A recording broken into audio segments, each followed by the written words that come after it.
appellation is obviously famous for Pinot Noir and Chardonnay, but what are some of the other labels and grapes that you're growing, that you're proud of? This area is also has planted quite a lot of Sauvignon Blanc. That is definitely a firm favorite in South Africa. What makes the Sauvignon Blanc different here to other regions is you're getting a lot more sort of tropical fruit spectrum plus beautiful acidity, but it's not the sort of very green Sauvignon Blancs. They're actually quite food friendly. You might have figured that out when you did your pairing yesterday. And there was 3 different Sauvignon Blancs. Yeah, there was one, and then you actually tasted 3 dishes, and it tasted like 3 different Sauvignon Blancs. It was just showing you how this wine can dance with your palate, which is actually quite beautiful. The interaction. I remember that's exactly what it was. It felt like 3 different ones, because exactly that. Because they said, Philip was saying, try this, see which one you think it pairs best with. Yeah, with the gazpacho, the taco, and the mojito. Mojito, yes. It was the virgin mojito. Yes. But you're exactly right. So that's how I remember it. I remember it as 3 different Sauvignon Blanc. Our Sauvignon Semillon is really the kind of food wine version. That's just a great wine because it just goes with such a diverse range of food, you know, especially things like asparagus and artichokes and olives and egg-based dishes, and just like the kind of easygoing, really delicious foods that we love to eat. Very difficult to pair with wine. All of those, the asparagus, like you mentioned, and I mean, asparagus and artichokes are notoriously difficult to pair with wine. They have certain enzymes in them which just really kind of normally conflict, and also eggs don't pair easily. But you know, Sauvignon Semillon is just a fabulous wine to pair with all the difficult things, and it's super age-worthy. So very minerally, lots of umami in it. You know, it's made in these cigar-shaped barrels, which just gives more least contact to the wine. It's almost like putting a canoe into water. You're getting more least contact with the wine, and that lovely sort of richness, the umami, which is that mouth-coating, savoury. You know, I need more because it's so Moorish. Yeah, exactly. We're really well known for our Rhone cultivars. So our Viognier is one of our most listed wines by the glass in the Michelin restaurants around the world, and it is just beautiful floral notes, but then it's got this lovely freshness. And so often Viogniers are too unctuous when they're grown in warmer climate areas, and this of course is a beautiful cool climate area. Exactly, we can see today. Long slow development, which gives you great phenolics and that cool night index, so always 12 degrees less at midnight than midday. And that, you know, that's where the best berries come from, the best apples, because you get the best color. That's why our Pinot Noir is just this gorgeous color and so amazing. I had that now when we were here this morning. I had the Viognier Roussanne, and it's remarkable. It's absolutely wonderful. I mean, compared just with the Viognier on its own. Yes. We were saying that Baptiste was saying it's blueberry, like very blueberry. It had some very unique flavors, but it's not, as you were saying, it's unctuous. It's not extremely perfumey and flowery that you normally expect from a Viognier. The Roussanne Viognier, this is a hit. That's the one we ordered some. We just ordered some. No, I absolutely adore it. We believe that it's possible in this cooler climate to make Rhone-style white blends and Rhone-style blends, which actually have more aromatic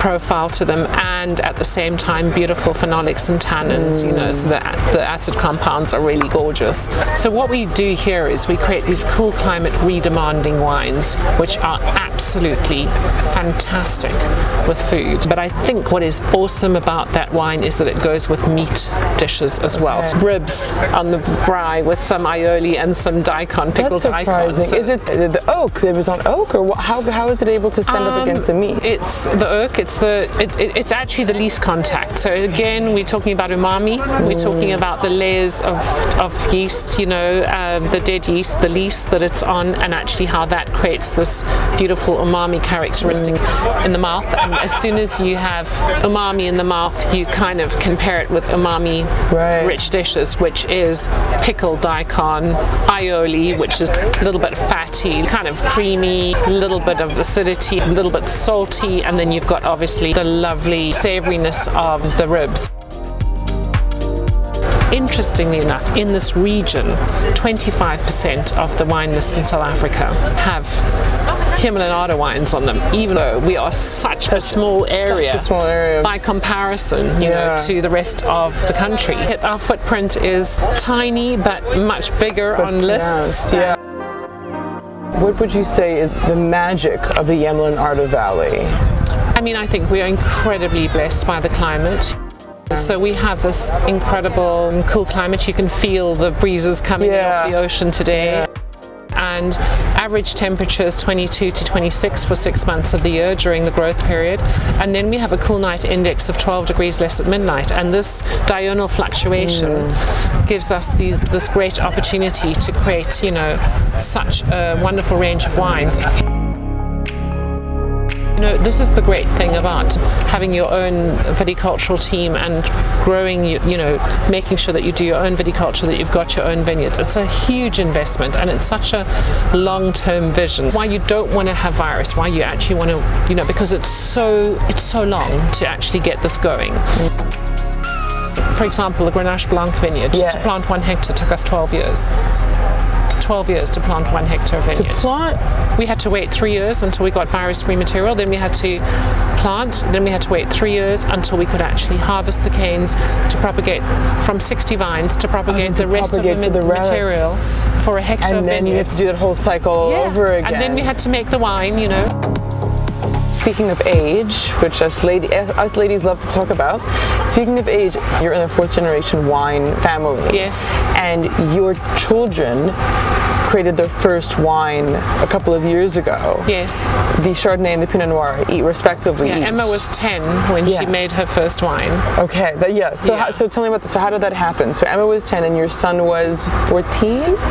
Glen was older. Glen only made his first wine when he was 20. Okay. Yeah, he wasn't so sure about this whole thing, and now he's the first qualified winemaker. You know, what's interesting is that when you grow up in an artisanal family like I did. I mean, I did my first wine tasting when I was 5. And then I used to help on Blaklip, and we did the first sort of big wine tourism there in terms of like doing platters and lunches, and this was like in the 70s. Yeah. And I used to help my mom on weekends, and I used to help on holidays. That was my job, and I used to sometimes go down in the afternoon and help them when I wasn't riding, horse riding or doing something. So I kind of really grew up in this thing, and I think it's really cool when kids do. So Emma decided that she wanted to make her first wine when she was 10. Wonderful. So she had a lot of help from the cellar and from JC, but she did go out and take the barley readings, do the picking, and you know, it was pretty awesome. I think she got a 96 rating for it or something like that from Jamaica. It was pretty awesome. That's fantastic. Glen made his first Chardonnay when he was in lockdown, actually, in 2020. He was 20 years old. What was great was he was in the cellar with JC. He wasn't playing sport, he wasn't surfing or playing rugby like all the school activities that you have to do, which sort of drag you away from this. And he was just enjoying it. He came to the cellar to help because the government had locked us down completely and didn't want anybody to be in the cellar, and so he came to help as part of the team while he was at university.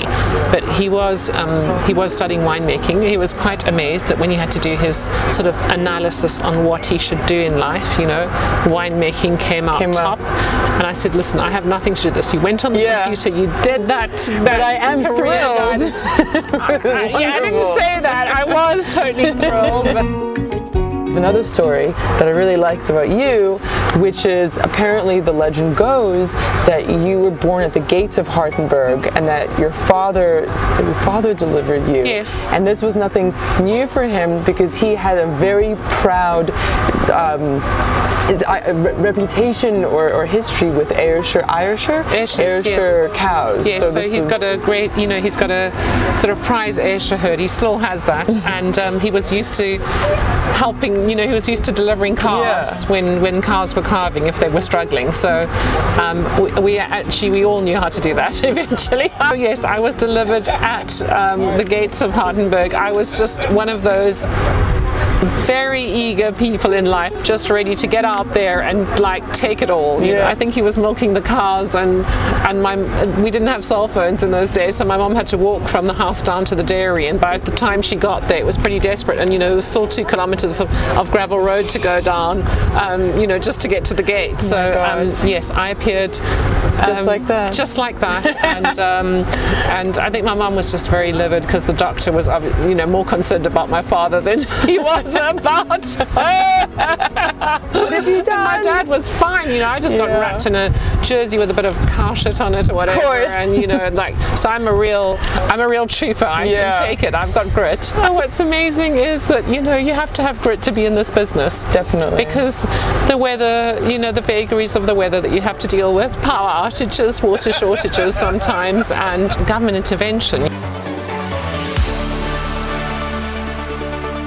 One of the very last, I think the second last lockdown that we had in July 2020, we had this insurrection in the country and we were all a bit depressed about it. And we were in a lockdown again, and I was just like, how are we going to deal with this? And I decided we're going to do training. We're going to take this time and we're going to do training. Perfect. So we got onto some Mind Valley training because that's all we could afford. Okay. And we trained everybody. We did leadership training, and my moonshot was that we would become known as one of the most innovative and most loved wine estates in the world, being totally customer centric and learning everything that we can from our visitors that visit us. And guess what happened? 3 months later, we had this amazing accolade, #1 in Africa, #10 in the world. I just couldn't believe it. In the world's best vineyards. To underline what you're saying, that's what keeps the team excited, and that's what keeps people coming back, is because they know we come here month to month, there's going to be something new. When we had lunch here, the menu has the scratch and sniff of this is what our Pinot Noir is like. It's always going to be a unique experience. Did you see at the bottom of the menu, you can actually, all the things that you ate, the recipes are available there. They're photographs of the dishes. So even although it's our current menu, we're sharing all of our ideas. And one of the reasons we do that is because we want people to eat in a healthier way. So the menu is super healthy, but it's Ayurvedically inspired. So it's basically keeps your blood sugar level low and your energy levels high. It goes beyond brand identity, but it's the soul of the brand. I mean, that's obviously why you guys have done so well, is because you walk the talk. Okay, so this is a very bad segue. Your husband is Swiss, not yes. So how would you compare the Swiss wine culture to the South African wine culture? The Swiss are really sophisticated wine drinkers because they obviously sit in the middle of Europe and they have access to all of these great wines around the world. And so if you go to Burgundy and you're Swiss, you are lauded. They love you. You have access to a lot of good tastings and things like that. And generally the Swiss are very sophisticated in terms of their cellars. They've got great cellars, they make a good investment in wine. In South Africa there's wine tourism, which you don't have in Switzerland, and the Swiss love coming here for the wine tourism because we are just so brilliant at our wine tourism. South Africans don't understand that there is a wine culture in Switzerland, and they don't understand how sophisticated it is, because I sometimes have these sort of slightly narky comments from other South African winemakers about, what does the Swiss know about making wine. Meantime, they have one of the best wine schools in Europe, Shanja, and they're in the center of Europe and they're so exposed to the best. And let's face it, you've got to know what the best in the world tastes like in order to actually be able to create a great wine, don't you? Yeah, you have to know the rules before you break them. Exactly. And so that's the idea. JC just loves being in South Africa though. This is like home for him. Definitely. He likes the fact that he can be a little bit more innovative and they're not specific cultivars that he's only allowed to plant in a certain place. That he lives or dies by his own sword, if you know what I'm saying. Definitely. And we have landed in a perfect place. Obviously, the one thing that all of the winemakers in our family have in common, my brother, my cousin, my uncle, our son, JC, our daughter, everybody who's your father. Yes, my father. They've all been absolutely total fanatics about Chardonnay and Pinot Noir, two of the greatest cultivars, the queen of white wines and the prince charming of reds. Oh, I love that. What is your favorite wine to drink when you're reuniting with friends you haven't seen for a while? Oh, a tricky one, but I think Pinot Noir. Pinot Noir is just so divine, it's so gorgeous in terms of its texture. It kind of symbolizes all the love that I have for those people and for my place. And I love it because it's so versatile. If you're just meeting up for a drink, you can have a beautiful glass of Pinot Noir and it's not too heavy. If you're having lunch, you can have it with fish, everything. You can have it with everything. Yeah. And it's one of those wines, I never feel that it's too heavy. It's just such a redemanding wine. And so it kind of in a way symbolizes, the love you have for the people that you're with, meeting up and reuniting with them and spending time with them and just cherishing it and enjoying it. Savoring the friendship, savoring the wine. Yeah, it's a beautiful wine, just exquisite. Yeah. It's gorgeous, gorgeous answer. there anything you want to add? I think, what is so exciting about South Africa is, we're creating wines with identity, with this wonderful culture and so much provenance. And I think what is so remarkable about that is that we also have this incredible sustainability pathway. When I think about the environment and what we're doing, also in terms of our people, pebbles here, it's so exciting to see the innovation, even the difficult things like having no energy. We've got 200 solar panels on the roof. Where do you have that in the rest of the world? But our great opportunity is our sense of space here, our beautiful biodiversity, our people, the innovation that we bring to what we do, and we definitely fit into the fine wine space in the world, and we just have realized that, and people are recognizing that, and I'm very excited because it creates the prosperity paradox. And the prosperity paradox is, how does innovation create opportunities and uplift nations out of poverty? And I think we're kind of doing that in our industry right now. You're leading the way for others to follow. So this is just the beginning. This is chapter 5 of 5,000 to come, really. It's just the beginning. Thank you so much for your time. If you were looking for a sign to try South African wine, this is your sign right here. Creation Wine. There's a multitude of wonderful different ranges that they do. Chardonnay, Pinot Noir, Viognier, Sauvignon Blanc, the Semillon blend, the MCC, which is their sparkling wine, CC. This is your sign to have some amazing South African wines and to get to understand what it is that goes into these wines. Thank you so much for watching. Good day.